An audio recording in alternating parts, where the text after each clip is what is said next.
Hello, in this video I want to show you how to extract rare Unzip archives on Honor X7a.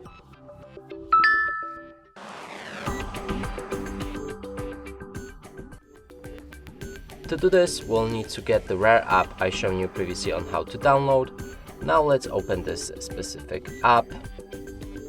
Right here we can find the files, so mine should be placed somewhere around here. Click on that file. Then you can either select each of the file or instantly press on this arrow pointing up button to enter extraction options. You can customize those options however you want, but it's not necessary.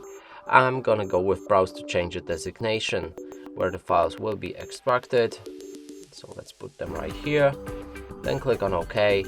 And when you're ready with the settings, click on OK again and your files should be extracted.